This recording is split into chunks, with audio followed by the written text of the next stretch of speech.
Quite a few years ago, a friend of mine shared a story with me about harvesting chickens for the market. Now, his daughter was in high school and she was offered an opportunity to do a little bit of work on a weekend to make some extra cash at one of the farms. A local poultry farm was looking for some extra labor for one shift.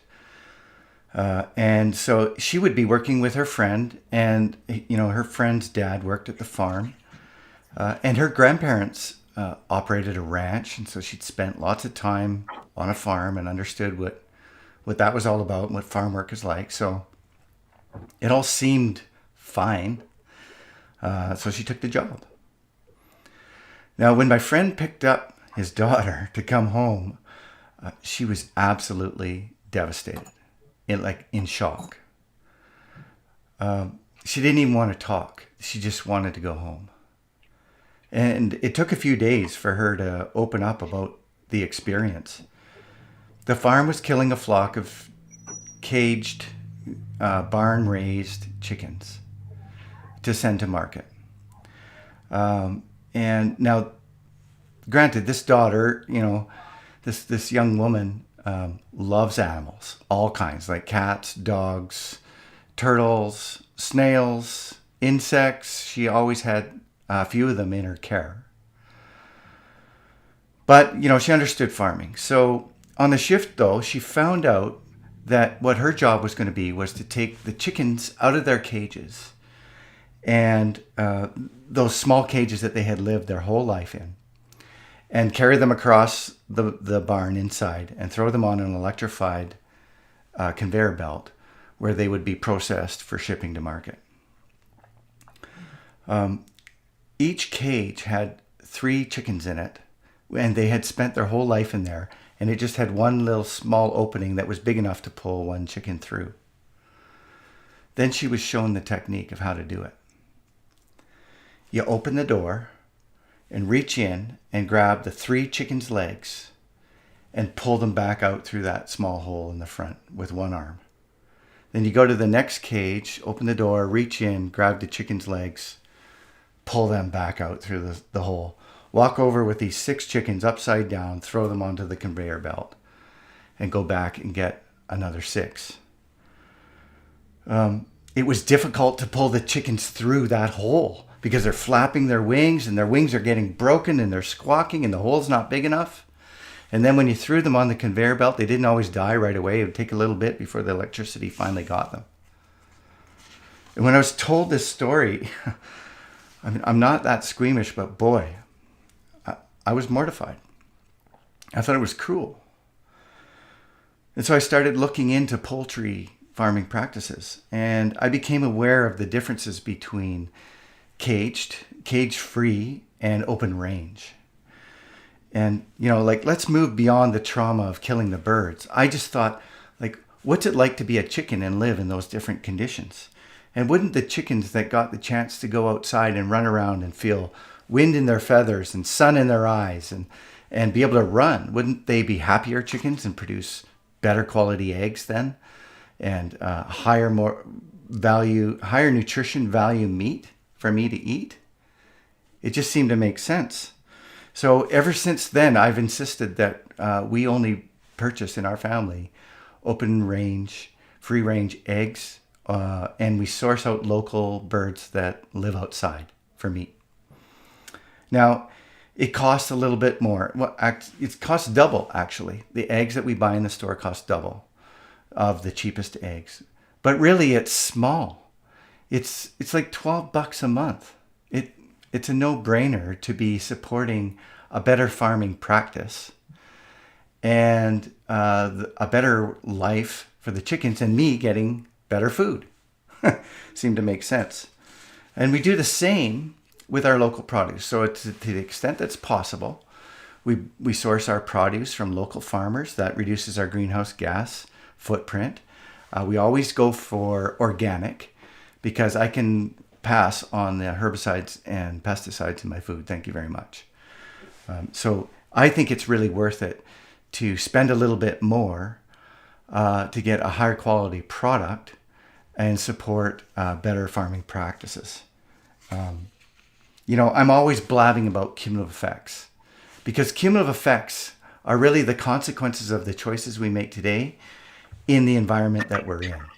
And I firmly believe that we have the ability then to use those choices on our food, on our activity levels, on our lifestyle to influence something that's super important to us, which is our health, right? Doesn't that make sense? Now, you can let cumulative effects happen to you and have other people write your story, or you can take control and write your own story. You can use the power of understanding that cause and effect to create a better outcome for the future. So, my guest today is Seth Conger. Now, Seth is an innovator in industries of functional medicine, event marketing, and professional sports. And in one of Seth's career experiences, he was the chief operating officer at the Carolina Health Span Institute. Now, this is a world-renowned functional medicine and brain enhancement practice. And they're working on changing our perception of what the human brain and the body is capable of, both healing and taking care of us. I mean, isn't that cool? And Seth works with a lot of different thought leaders, medical experts, implementers, and system designers with a focus on health. And Seth and I have been talking a lot about the connection of brain health to our food, to our lifestyle, to our activity level. Seth lives in Golden, Colorado with his wife, Margaret, and son, Atlas. Seth, welcome to CFX, The Connection of Things. Hey, Barry. Thanks for having me. Yeah, awesome. Thank you so Here. much. Golden, Colorado is a beautiful place on the eastern slopes of the Rockies.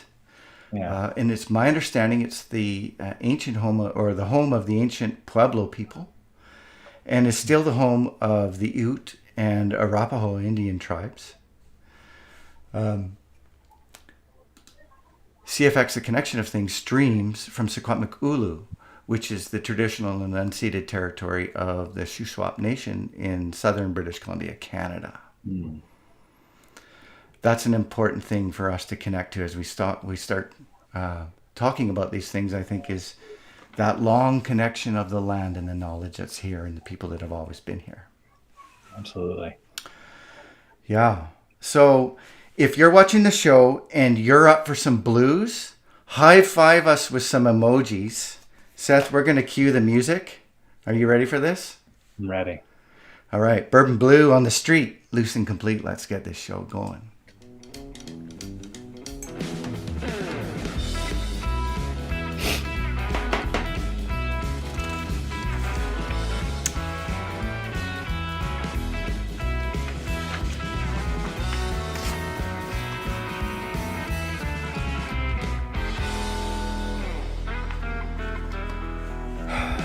I'm getting older. I need my glasses. I can't get a big enough screen, it seems like. Seth, how about sharing a few things about you with our audience? Something cool that we probably wouldn't really know about you if we Googled you. Yeah. So, Barry, I was born in Maine, so almost Canada, Hmm. about as close as you can get. Weather-wise, very much the same. And I was born on a farm, so I grew up as a local farmer, and actually my first job as a kid, 5 years old, was getting the eggs from the chickens. So the Oh. story you shared in the very beginning is really impactful for me. We obviously had free range chickens Hmm. that stayed in the barns over the winters, and they didn't like me. They used to peck at me for trying to get the eggs, but we had a little tumultuous relationship when I was young. But we had vegetables, we had sheep, we had the chickens, we had lots of acreage. It was a beautiful place to grow up. And I ended up after high school and college taking a job that had me traveling extensively across the country and the world, which was fantastic. I got to see many different places and be paid to have those experiences, which is Wow. amazing. Always loved Colorado and loved the Rocky Mountains in particular. I grew up Hmm. as a skier, wanted to be in fresh powder instead of permanent ice. And just this past July, my family and I decided to pick up and move from Charlotte, North Carolina, out to Golden, Colorado, because we Right. wanted a change in environment, and we realized how powerful the environment was around us to either support us or to hold us back. And so we picked up and moved out here, and life has been just phenomenal since. It was great before, but it came to a whole different level than we ever expected. Yeah, So yeah, it's it's a amazing little bit when of my when journey. yeah, when you find a space that connects with you deeply. And I mean, for me, it's the same for me. I grew up in central continent, mostly of Canada and eastern Canada. But when I started getting a taste of the Western Cordillera and the Rocky Mountains, man, that was it. I was moving Yeah, west, and I stayed here ever since. So yeah, something I about the can mountains. something about the mountains, and it was John Muir, right? The mountains are calling. I must go. Yeah, that's right. And not to relinquish the beauty of the eastern mountains, like the Appalachian Mountains. They're old and a little Yes. softer, but still Yeah. pretty awesome. Yeah, they are. So, Seth, you and back to where I was sort of going on the intro. You and I have been talking about a few different things around brain health and cognitive decline and land use, but those things are something that's affecting a large percentage of the population, and I got to think with the demographics, it's going to continue to increase. Mhm. I understand there's a personal story that you have that's driven you to research this stuff. Yeah, so Barry, my path is very different into the field of medicine, cognitive decline. I'm not a doctor, so I want to make that very clear. And anything that I say during this entire interview should not be taken as medical advice. Right. People should consult with their own doctors, but I will be really pointing individuals to some resources where they can dive a little bit deeper if they're interested. Cool. My foray into this was a little bit more personal on multiple levels. Um, my grandmother's name was Grammy to us, Right. Marion to everybody else. Yeah. And I can remember the day that she forgot who I was. Hmm. My grandfather Jack, who was my hero, always had been, he was there that day, and it was heartbreaking for him.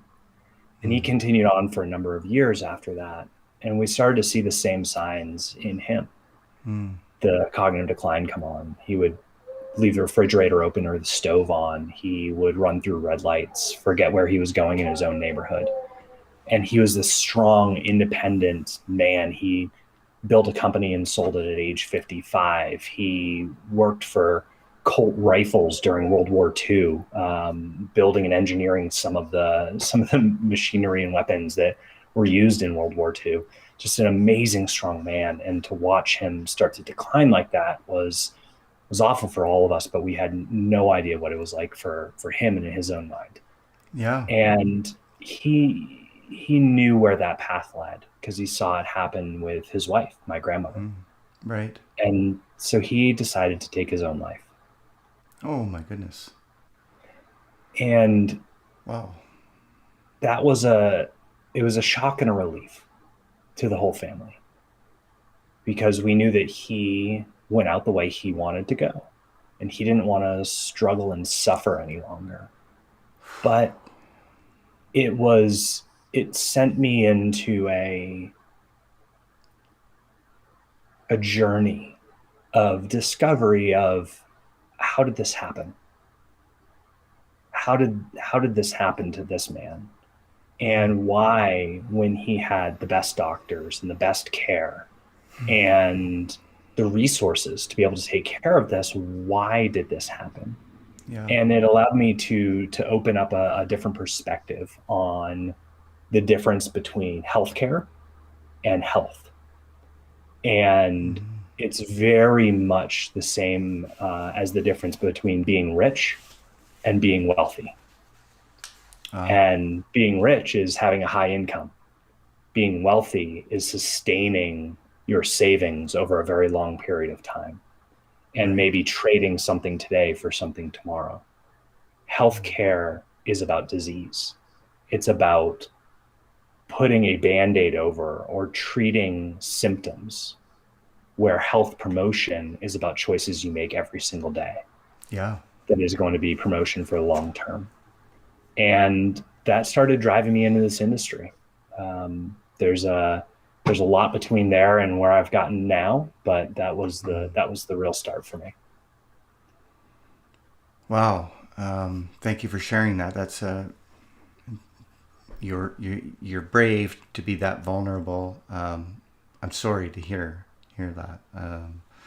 Thank you. But I can also understand then that would have provided you with a deep drive to try to find answers and help other people. So,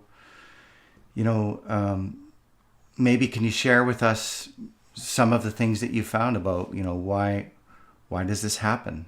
Sure. What's driving it? And Yeah. So when maybe we look at, why have we struggled so hard to sure. find a cure or whatever?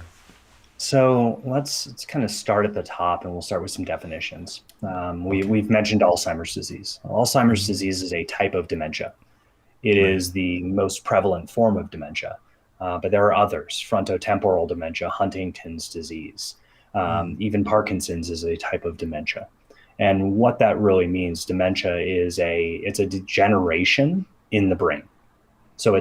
it's literally a shrinkage of part of the brain, but it's also a degeneration in the connections in the brain that allow us to think and move and process and make decisions and have memories. Mm. And Alzheimer's just happens to target first the hippocampus, which is largely responsible for your short term memory and your working memory. And the Mm. hippocampus, it's actually, there's two of them. They're kind of seahorse figures that are right in the center of your brain. And if you look at that in the anatomy of the brain, it's very deep in there. And that's why it takes so long to actually get there. Now, Ah. just like so dementia, Alzheimer's disease, is a chronic disease. Right. Chronic disease meaning is it happens over a long period of time. Chronic versus acute. Acute would be you've broken your leg, right? You've snapped Right. your leg, or you have a heart attack. Heart disease is a chronic disease. A heart attack is an acute condition. Right. So when we look at this, and Alzheimer's is the sixth most prevalent chronic disease in the United States and across the world. Wow. And it is largely started because of things that have happened over about a 20 to 30-year period of time. So if we look at a simpler chronic disease like obesity, that is very visible, right? We know how obesity happens. It Right. is too much food and poor nutrition with a lack of exercise. You add stress onto that, and over time, you can see yourself growing, Right. and you get to a point where you're obese. Well, Alzheimer's, this all happens invisibly, and it's all happening in the brain. And most of the time, people do not realize that it is happening until it's too late. So we have to Mm. look for other signs. So I want you to think of, I'm going to use this analogy because this will really help people understand what's happening with their brain. I want you to think of a bathtub, and say we're all born with a bathtub, and we're born with different sizes of a bathtub. So, Barry, you may have a king size jacuzzi bathtub, and I Nice. may have a little bucket, right? And that's our genes. That's our genetic makeup. So you may Okay. be dealt a bad set of cards, you may be dealt a great set of cards. But Mm. every bathtub has a faucet coming in and it has a drain going out. Right. That faucet coming in is your environment and all of the inputs into your system. So that would be the environment you live in. That's going to be the food that you put in your body, the water that you drink, the stress that's around you in your relationships. It's going to be all of these different things. The drain is your immune system, which is in your body, and it's also in your brain, and that's clearing out all of the bad stuff, making sure that you stay healthy. And in a perfect relationship, the amount of water that's coming in is just going straight out of the bathtub, and you have a nice, even amount. But Mm. in any chronic disease, and especially Alzheimer's, that the plug at the bottom starts to plug up. and you start getting worse and worse things coming in, and that water level starts to rise. And as it starts to rise, you start to see some symptoms. And when that water level starts to tip over the edge, you really can start noticing these things other than just the physical symptoms. And so with Alzheimer's disease, that's really first, it's a slowing down of your thought processing. It is poor decision making. It's a lack of attention. It is relying more heavily on devices and other things to outsource your brain function. And only when the entire bathtub starts to, or the bathroom starts to flood, does your memory start to go.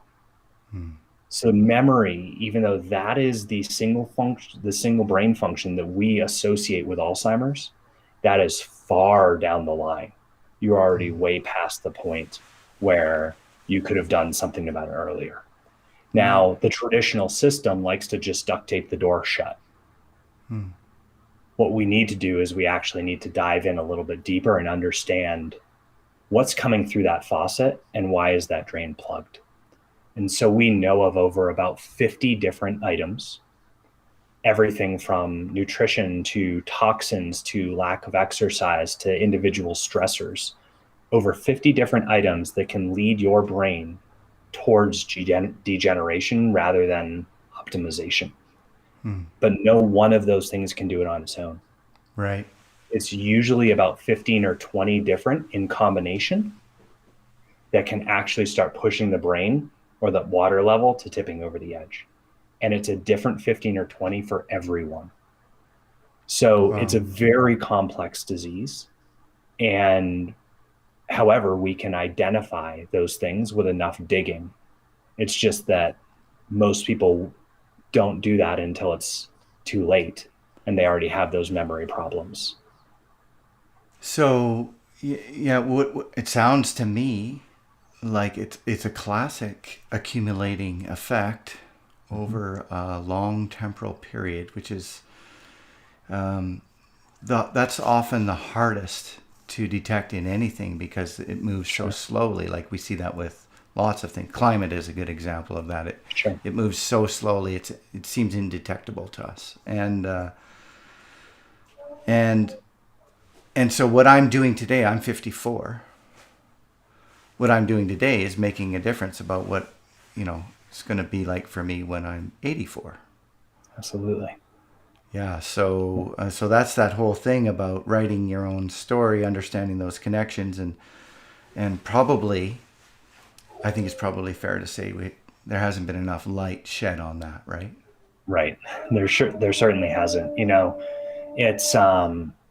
It's unfortunate because we live in a society where we want everything right now and we want it the way we want it. And there are certain industries that people understand the longer you do something and the longer you do it in a positive way, the better effect it's going to have. Right. Like investing for retirement. It is pretty well known that the earlier you start and let compounding run its course, the more you're going to have later. And if you don't start investing for retirement until you're 60 years old, there's not a good chance that you're going to have enough to live off of when you turn 65. People understand that. That doesn't mean that they are going to start investing when they're 20. You have very different priorities at that point. But we've been, at least that's the culture, that's the media story, that is what we are taught, that compounding is a good thing and the longer you can do it, the better. With health, it works the same way. And it can be either way, right? If you do things that are not supportive for your overall health for 40 years, the chances of you developing a brain degenerating disease like Alzheimer's disease have compounded exponentially. Right. Far further than what your genetics would put you at for the standard. But at the opposite, if you are treating yourself appropriately, and we'll get into these things of what you can be doing, those things can also offer a compounding effect towards better health. And they put more in the bank of resiliency. So when we have something that comes around like a worldwide virus, you all of a sudden can have an immune system that's a little bit more resilient and ready to go, let alone better brain function. So it strikes me then, as we're coming up to the Forest of Whispering Speakers segment here, which is going to be really bang on, that a single doctor is probably not going to have an answer. Like for any given person, you said it's not the same for everybody. You sort of need a multidisciplinary approach to You do. addressing Yes, this. absolutely. So we we like to think of health as a team sport. Healthcare, in many cases, the team is so that the doctor, the highest priced person, can spend less time with you. When you're talking Mm, about health promotion, or planning your health investments for the future, a team approach is really not about spending the least amount of time or least amount of money. It's getting your biggest bang for the buck. right. And we like to look at that multidisciplinary team because no one doctor has all of the information, all the education, all the time in the world to help drive you in that right direction. So when we look at those teams, the team is usually comprised of a physician who is either a functional or integrative mindset or lifestyle mindset physician. Really, the definition there for the viewers is functional medicine is looking at the root cause and using lifestyle as a primary form of treatment versus traditional or allopathic medicine, where they're just looking to treat disease, Mm, and put a band aid over disease and kind right. of get you out as fast as you can. So, the functional or integrative doctor, along with a health coach or a nutritionist who would be able to actually help you get into your day to day lifestyle and start making changes and help coach you along with those things. And then adding on any other lifestyle experts who would be specific for what you need. So after you've kind of mapped out where the holes in your system are, so to speak, or where you need help, bringing in an expert or a coach in those areas who are all communicating Mm. together is going to be the best thing that you can do in order to move yourself in the right direction. Yeah, totally makes sense to me because that's what we do in land and marine use. We have to bring Mm, people together from many different disciplines in order to be able to address the conditions of the system. Because yes. just the working at the parts level is not going to do it. So, Yeah. all right, we're gonna lighten up a little bit and go into the Forest of Whispering Speakers. Great. But I mean, it's a really serious topic, so we are going to come back to this and talk a little bit more about some other connections that really relate to where our food comes. I guess Yeah. is where we're Sure. heading. I'd like to say that share with people that this week's segment of the Forest of Whispering Speakers is sponsored by the CFX Conference series. You can go check it out at cfxconference.com. And it's a series of events bringing together practitioners all the way through to concerned citizens in the public, bringing people together who are interested in cumulative effects in a neutral environment where we can share what's working and what's not, celebrate success through the CE Analytic Awards. And this year, again, we will be delivering the conference online May 6th in a virtual environment. So check that out. Now, the Forest of Whispering Speakers, if people haven't been on the show all along, is kind of an honoring of one of my favorite musicians, my favorite musicians, the Tragically Hip Canadian rock band, and their lead singer, Mr. Gord Downey, who is an amazing poet and artist. And Seth, we were talking about multidiscipline. I think a lot of the answers that science can find rest with our artists and the knowledge that they share in different ways through the arts. So I want to share a band out of Coston, British Columbia that I just discovered. And they wrote us, they're called the Organic Humans. What a great name. And so they're a few hours, they're actually sort of midpoint between Seth and I. And I found this song called "The Apple Blossom Glory," and I'm going to share it with you first, and then we'll talk a little bit about it. So enjoy this.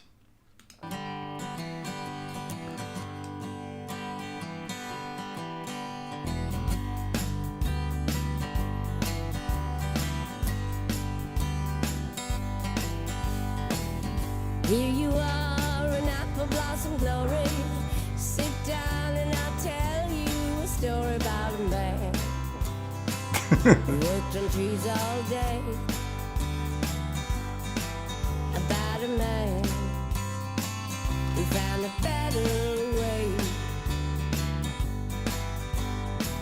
He said the earth is a living, breathing being. She gives us the bounty of the apple tree. Gotta treat her well.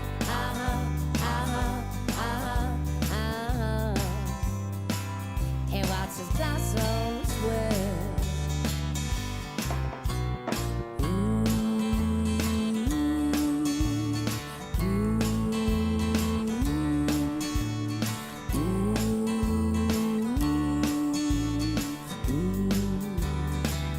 And you can watch him grow. Take it nice and slow. Don't ever go too fast. You gotta make them last.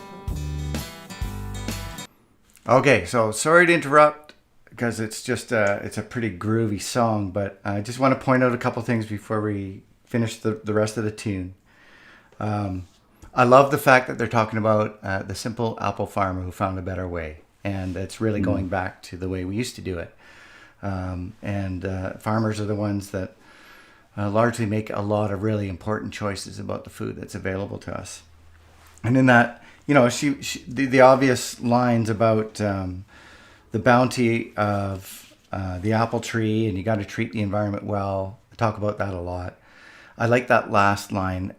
You can watch them grow, agonizingly slow. Don't ever go too fast. You got to make them last. And I think in agriculture, we got, driven by money and the need to produce more. We've taken shortcuts trying to make it go faster. And that's part of the problem. And healthcare. So yeah, right. Find the simple, fast, quick fix. So let's listen a little bit more. Born in costume, 7 out of 8. Waiting at the outhouse wasn't all that great. But it was all he knew.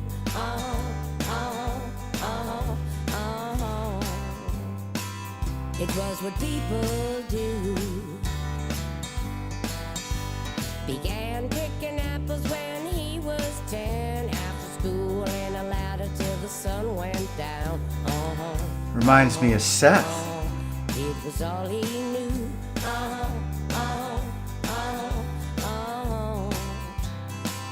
It was what people do.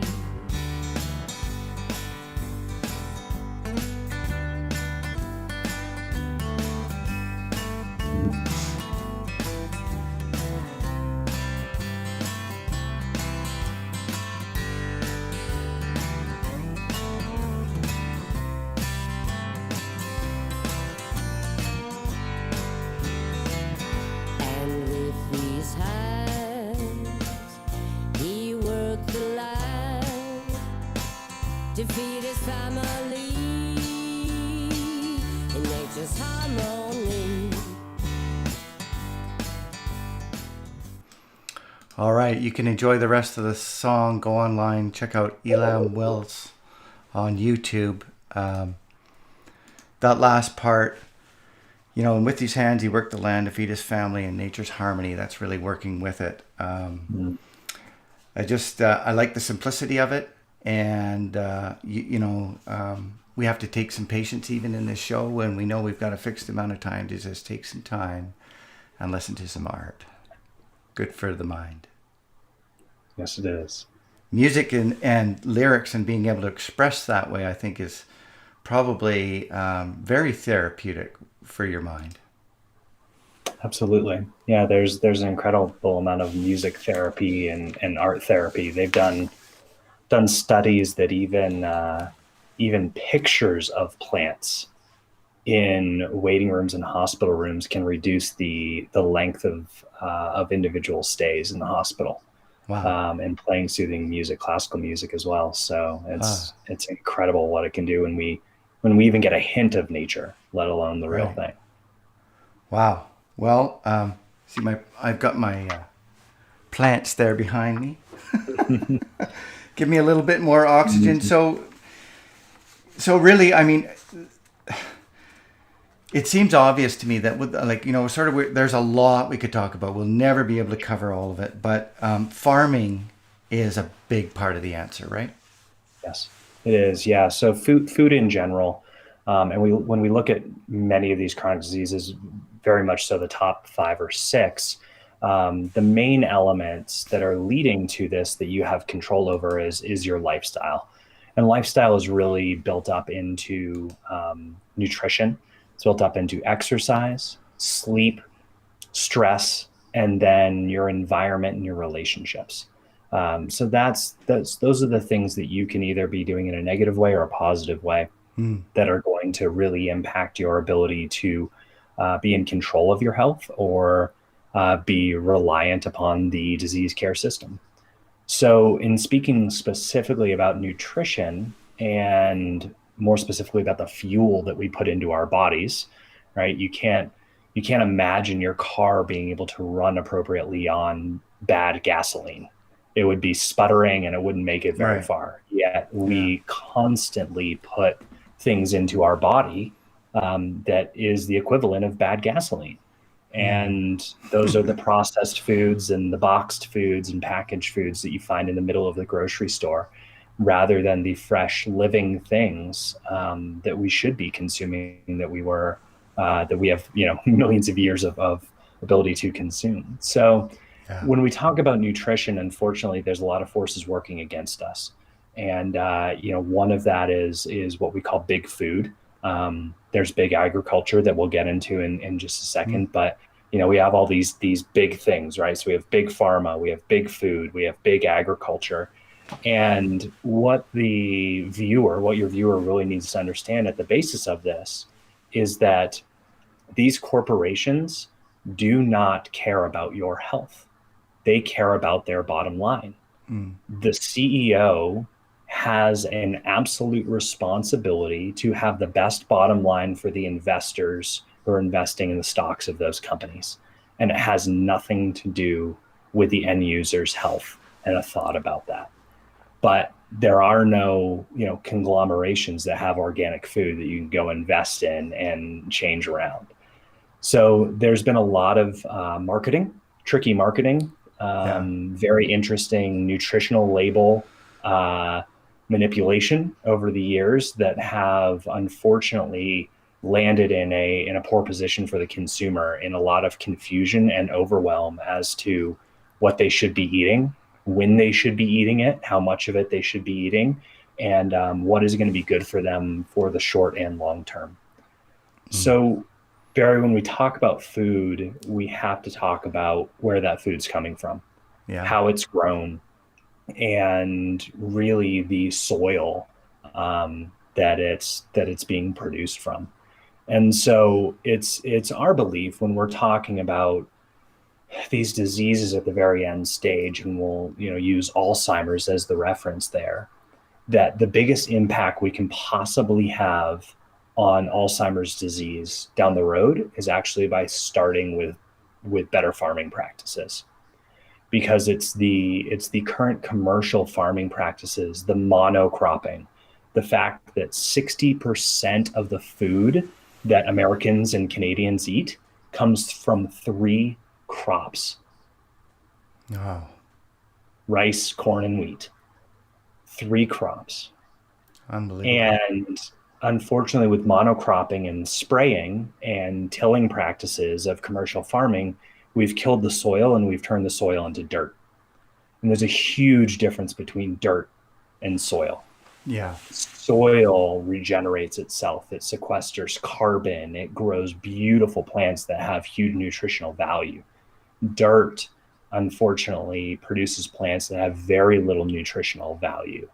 And that, I believe, is a key problem that we have in chronic disease in general. Yeah. And so, yeah, practices, land use practices like no-till agriculture. And I think, I mean, there's a lot of there's a lot of things that are there that are possible. It takes a little bit higher cost of production. And I think what we as consumers, we also have a responsibility then to be willing to support those farmers who are doing it a harder but better way, and and help them pay for it. So that's what I was saying about the eggs. Like the chickens that I eat and their eggs, they're out there running around, and that costs a lot more for that producer. But Yes. I can support that practice just by my purchase power. Yeah, and I think you need to look at that, not just in the single purchase and the cost of that single purchase, but what that purchase is doing to the other areas and aspects of your life Yeah. and the costs there. Right. So we really need to, nobody has when you look at your budget, your overall financial budget, you don't just plan for just your home, right? You have your home, you have your entertainment, your food, your transportation, and you understand that if you spend far too much on your home, you may not have enough for these other areas. There's impacts in your other areas of your life. I'd like people to start looking at their food purchase choices, their environment choices as a budget for their whole life. Where is this going to impact somewhere else? If I buy natural organic food from a local farmer here and spend a little bit more, will it actually lower my healthcare costs down the line? Will it raise up my happiness ability because I can now, for the next 20 years, play with my kids or my grandkids in the way that I want? Yeah. Will it allow me to not have to save the average? This is wild, but the average out-of-pocket expenses for a retired couple in the United States on healthcare is $285,000 after Wow. retirement. So how many organic free-range eggs and carrots and heads of lettuce can you buy with that amount of money today that'll allow you to save that later on? And That's so a you really no-brainer. need to open that budget up for a little bit longer period of time, longer time horizon if you're gonna think that way with how much more it may cost for the eggs today. Yeah, so I like how you put it there. I mean, and everybody can relate to a budget in their home and understand investment for the future too. So great analogy. Yeah. Oh, that's it's time for the rapid fire questions where I get All to right. grill the guest, put you on the hot seat, and try to make you feel nervous, but then have a good time with it. So I did not give Seth an opportunity to study for this exam. So we'll see what he comes up with, but it's going to be lots of fun. But again, I got to put on my glasses here so I can read my notes. All right, so the idea here is just like, your quick response. I usually discourage paragraph answers. So just give me your first thought and we'll have fun with it. Sound good? Okay. Sounds good. All right. You ready? I'm ready. Okay, the first question is really hard. What's your favorite color? Blue. Blue. You like my wall. Favorite number? 3. I'm not sure anybody said that one. That's cool. Favorite season? Winter now. Oh my goodness. I'm a summer guy. Downhill, cross country, or snowshoeing? Downhill. Do you play a musical instrument? Guitar and piano. Nice. Yeah. Have you ever sang at karaoke night? I have. A number of times. Regrets or proud of your achievement? Very proud. Awesome. Awesome. I'm going to call you on that one. I want to hear it sometime. Sounds great. What's a word your friends would use to describe you? One word. Adaptable. Well, that's valuable. That's exceptionally valuable. A good friend of ours says that's what we're the best at. That's right. One thing you would bring with you to a deserted island. A guitar. Someone you idolized when you were a kid.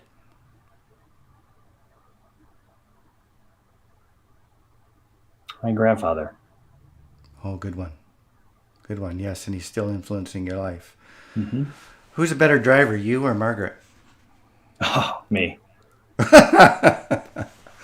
Finish this sentence.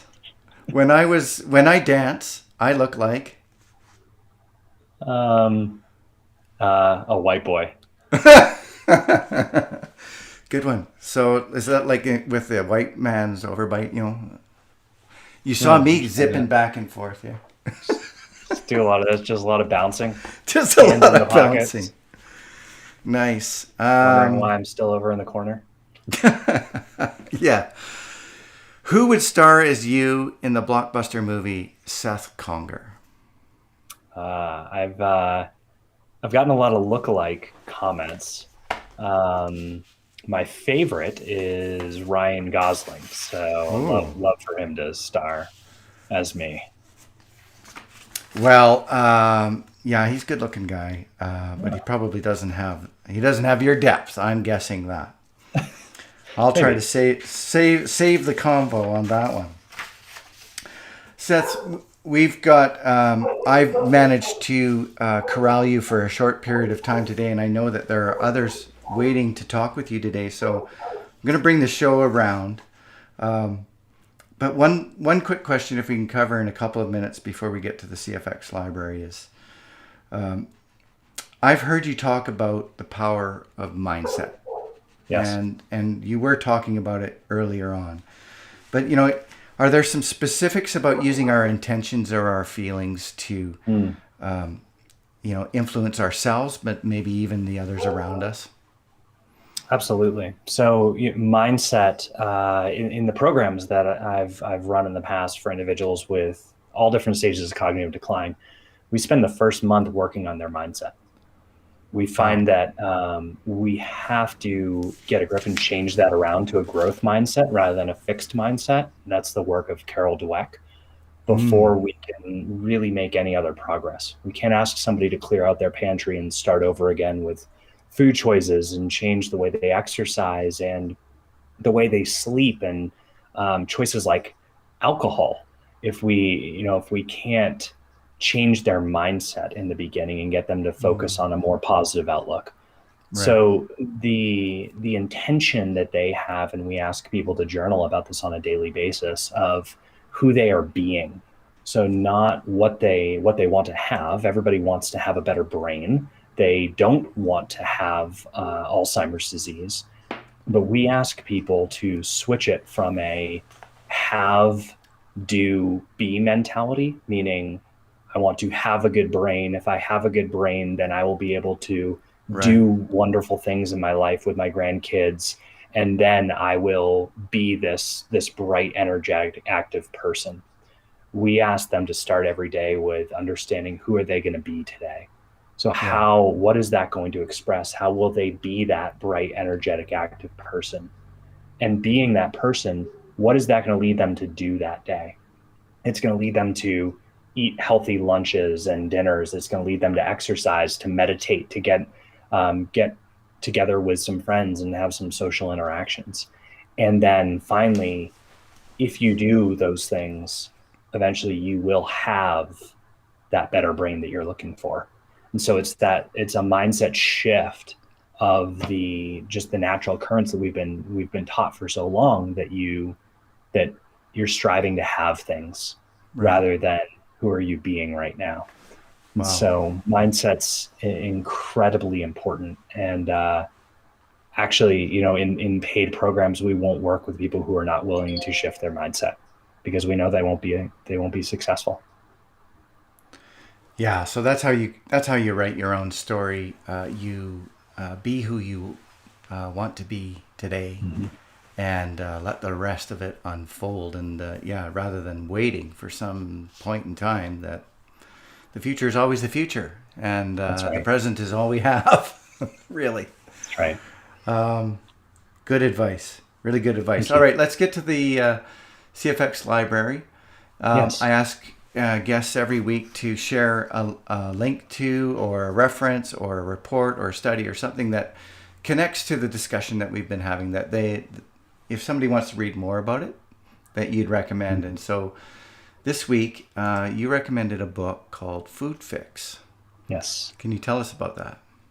Yeah, Mark Hyman is a one of the more famous functional medicine providers. He has been the doctor to U.S. presidents Hmm. and has run a number of great clinics, including the Cleveland Clinic for Functional Medicine. Written a number of books on specific topics, especially nutrition and mindset. But I found this one very fitting for our conversation today because it blends health with food with agriculture. Um, he has some just tremendous points in this book. Things like the fact that Starbucks spends more money; they have a larger line item for healthcare than they do for coffee beans in their company. That General Motors has a larger line item for healthcare in their company than they do for steel or aluminum or any Wow. other metal product. And they manufacture cars. And it's just amazing how bloated it's gotten. What a He has a draw on the economy.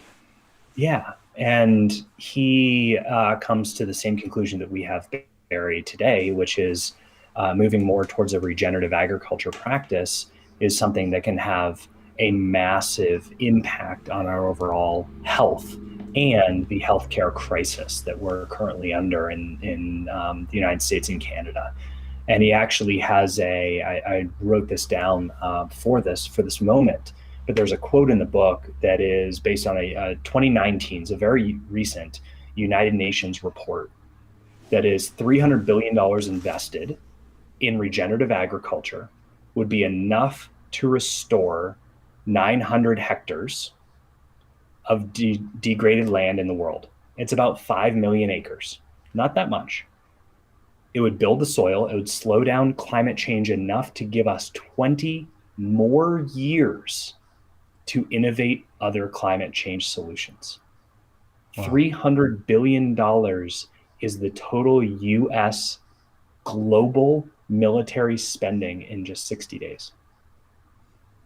Wow. It's a drop in That the puts it bucket. in context. It's it's 1/10 of the annual cost of obesity, yet it could solve so many problems. And so I think this book is just tremendous for anybody who's interested in introductory course in both regenerative agriculture, healthcare, and health Hmm. promotion. It does not give specific diets. It doesn't, Right. uh, you know, dive into the gut microbiome or anything like that. It's just a Yeah. very, very good text on this topic. Remarkable. Well, I will put a link in the show notes for people who are interested in that. I haven't read the book, but I will be. It reminds me of another uh, thing. I work in Rotary, part of a Mm, large organization worldwide, who's just added the environment as one of the 7 areas of focus. that's great. But Rotarians meet over food, as many of us do.